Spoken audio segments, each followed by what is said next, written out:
Que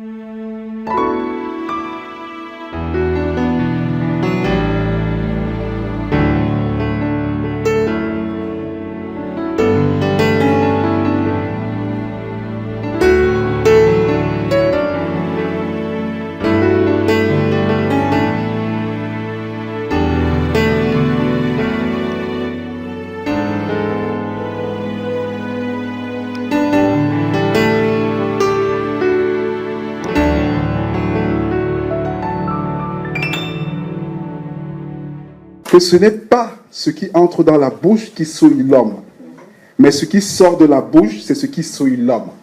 Nous en avions déjà parlé ici la dernière fois.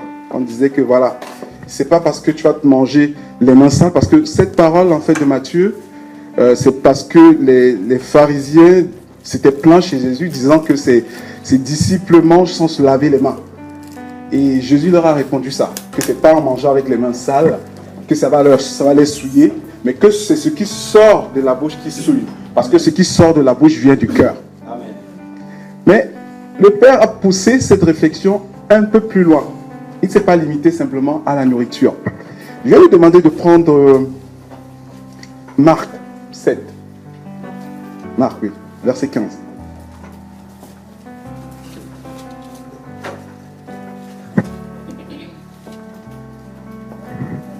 Vous y êtes? Alors, dans Marc 7, verset 15, on nous dit que il n'est hors de l'homme rien qui, entrant en lui, puisse le souiller, mais ce qui sort de l'homme, c'est ce qui souille. Et c'est là où le Père me faisait comprendre que, oui, c'est pas ce qu'on va manger qui va le souiller, c'est ce qu'on va dire, parce que quand on dit que ça vient du cœur, c'est ce qu'on va dire qui peut souiller. Mais il peut aller tout petit peu plus loin en parlant de tous nos sens. Je vais vous donner un exemple. Quand vous écoutez une chanson ou même quelqu'un, ce n'est pas ce que la personne dit ou la musique que vous écoutez qui va vous souiller, mais c'est ce que cette musique va induire en vous qui va vous souiller. Amen. Exemple, un enfant de 13 ans qui va écouter du rap pendant 1 an, que du rap, c'est pas la musique rap elle-même qui va le souiller. C'est que ça va produire en lui les envies de violence. Et maintenant, c'est la violence qui devient le péché en lui-même. Je ne sais pas si vous me comprenez. En gros, ce ne sont pas les actes eux-mêmes qui sont des péchés. Ce n'est pas l'acte, je veux dire, en ce qui concerne les sens. Ce n'est pas ça qui nous fait pécher, mais c'est ce que ça nous amène à faire qui nous amène à pécher. Autre chose. Le regard. C'est pas parce que je vais regarder une femme qui passe dans la rue que je suis en train de pécher. Non. Faux. C'est parce que ceux qui n'ont pas l'esprit prêt et qui ont un esprit faible, qu'est-ce qu'ils vont faire? Ils vont regarder la femme, ils vont photographier la femme avec leurs yeux et ils vont arriver à la maison faire des bêtises. Vous me comprenez mon langage? Amen. Là, ils ont commencé à souiller, ils ont commencé à pécher. Ils vont regarder la femme. Ils vont commencer à s'imaginer des choses. En pensée, ils sont déjà en train de pécher. Amen. Malheureusement, ce qu'on nous a souvent enseigné, c'est que quand tu vas regarder, tu es déjà en train de pécher. Non. Et maintenant, le Père est encore allé un tout petit peu plus loin. Et il dit que cette femme qui est regardée par cet homme, si c'est parce qu'elle a eu un habillement qui est tendancieux, elle est en train d'inciter des gens à pécher, donc elle partage son péché à ce monsieur. En fait, c'est pour nous dire à nous, je dis à nous tous, hein, hommes comme femmes, c'est-à-dire qu'en évitant de pécher, par exemple, en pensée, c'est-à-dire que par exemple, parce qu'on a vu une femme, arrangeons-nous aussi en sortant de chez nous à ce qu'on ne pousse pas des gens à pécher, parce qu'ils vont nous regarder. Amen. Ça va faire beaucoup réfléchir. Et ça ne se limite pas juste au regard. Il a dit sur tous les sens. Prenez un enfant qui sent l'odeur de la tarte que grand-mère a fait, elle a posée sur la fenêtre. Ça lui donne faim. Ouais, c'est pas mauvais. Mais ça donne l'envie, ça donne la tentation à cet enfant d'aller piquer un bout. Et là, il a péché. Amen. Amen. Et c'est valable pour tout. Pratiquement tout. C'est valable pour ce qu'on voit. C'est valable pour ce qu'on entend. C'est valable pour... j'ai parlé de ce qu'on sent, même du toucher. Je ne sais pas. C'est arrivé, il y a des personnes dans le bus. Dès qu'une femme va le toucher comme ça, il va commencer à avoir des idées un peu tordues. C'est là qu'il commence à pécher. Donc le Père attirait un tout petit peu l'attention là-dessus pour qu'on ne culpabilise plus. Parce que malheureusement, nous sommes à une époque où visuellement, on est envahi, je veux même dire, de façon intrusive, que ce soit dans notre vie quotidienne, que ce soit à la télé, on est envahi de plein de choses qui sont dégoûtantes à regarder. Voilà. Du coup, on culpabilise parce qu'on se dit, tiens, j'ai regardé cette femme-là, j'ai vu ses fesses, j'ai vu une femme à moitié nue à la télé. Malheureusement, on ne peut pas y échapper. C'est sous nos yeux. Maintenant, c'est l'état d'esprit dans lequel on est, l'état d'esprit dans lequel ça nous met, qui nous amène à pécher, que ce soit volontairement ou involontairement. Parce que tu vas regarder la femme, tu vas commencer à avoir des pensées et tu vas commencer à la convoiter. Donc faisons très attention à ça. Moi je culpabilisais beaucoup parce que tous les jours, en plus je suis en région parisienne, tous les jours je sors, je vais dans le métro, les trains, surtout en été, c'est la catastrophe. C'est la catastrophe. Et ça ne concerne même pas que les jeunes filles. Vous allez voir une maman, vraiment une maman, elle va porter une jean qui est déchirée d'ici jusque là. D'ici jusque là, toutes les jambes sont dehors. Qu'est-ce que tu vas faire? Tu vas te détourner par là, c'est autre chose que tu vas voir. Tu vas te détourner par là, c'est autre chose que tu vas voir. S'il fallait considérer chaque regard comme un péché, ben, j'aurais dû un pied en enfer là. On est d'accord? Je sais très bien qu'il n'y a pas que moi.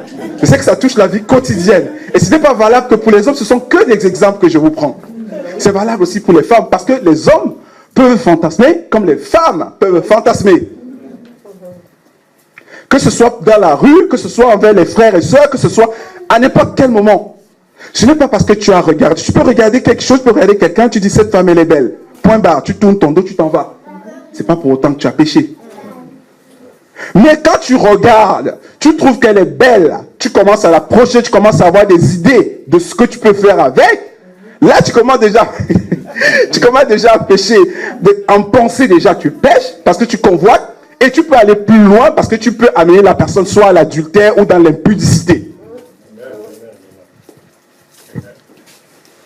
Je m'arrête beaucoup sur le regard parce que c'est la chose qui nous touche le plus tous les jours. Amen. Tous les jours. Mais ça concerne, le Père parlait de tous nos sens. Nous savons que nous avons 5 sens.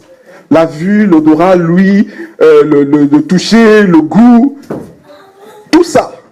Ça rentre en ligne de compte.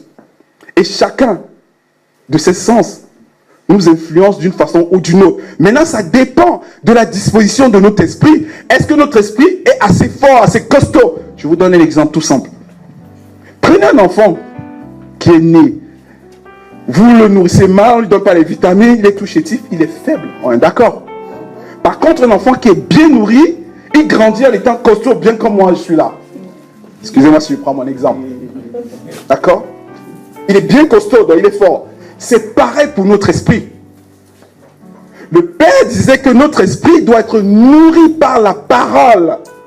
Amen. Pour que l'esprit soit suffisamment fort pour ne pas se laisser gagner par ces choses que nous vivons au quotidien. Il ne demande pas beaucoup. C'est juste méditer un tout petit peu la parole. Parce que c'est la parole qui nous vivifie. C'est la parole qui nous fait grandir notre esprit. C'est la parole qui nous renforce. Et c'est ça qui nous permet de tenir face à toutes les tentations que nous avons. Amen. Ça peut être des tentations de vol. Ça peut être des tentations d'adultère. Ça peut être des tentations de toutes sortes de péchés. Celui qui n'a pas un esprit aguerri, un esprit fort, il est très vite tenté et il peut très vite tomber. Donc le Père attirait notre attention là-dessus, sur ce que nos sens peuvent nous amener à faire. Désormais, commençons à réfléchir à ça. C'est pas qu'on va te dire, n'écoute pas tel type de musique, qui pose problème. Non. Est-ce que ton esprit est suffisamment fort pour écouter ce type de musique pour ne pas être induit dans l'erreur? Est-ce que ton regard est suffisamment, est-ce que ton esprit est suffisamment aguerri pour que quand tu regardes un bel homme, une belle femme dans la rue, que tu ne commences pas à fantasmer dessus? Et c'est-à-dire, quand on n'est pas sûr de ses capacités, il vaudrait mieux dans ce cas-là s'abstenir. Je crois qu'il y a souvent une confusion parce que on a souvent eu à penser qu'on interdisait simplement, alors que sans vraiment dire pourquoi. N'écoutez pas quel type de musique, écoutez juste la musique chrétienne, ne regardez pas ceci, ne regardez pas ça. Non, c'est pas ça en soi-même qui nous fait pécher, mais c'est ce que ça nous amène à faire après. Amen. Donc désormais, sincèrement, si vous ne vous sentez pas vraiment fort dans votre esprit, restez tel que vous êtes. Évitez. Mais sachez que ce n'est pas parce que vous allez regarder, que vous allez sentir, que vous allez toucher, que vous allez entendre, que forcément vous allez pécher. Non. Maintenant, si vous décidez de le faire, arrangez-vous à ce que ça ne vous entraîne pas à faire autre chose. Il y a des personnes qui, pour éviter le péché, ils préfèrent ne même pas regarder la télé. Par exemple. Il y a des gens qui n'ont pas de télé chez eux. Des chrétiens, je connais. Mais je trouve que c'est un peu, je n'irai pas jusqu'à dire stupide, mais je crois que quelque part, il y a une incompréhension. Nous n'avons pas le monopole du savoir, mais il y a une incompréhension. Parce que beaucoup de personnes n'ont pas su déterminer à quel moment je suis en train de pécher et à quel moment je ne suis pas en train de pécher.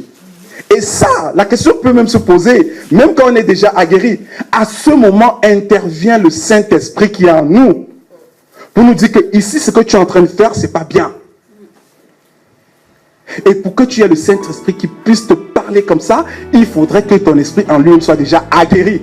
Et qu'est-ce qui rend ton esprit aguerri? C'est de méditer la parole, le nourrir de la parole. Amen. C'était juste un petit partage. Que la parole du Seigneur soit glorifiée.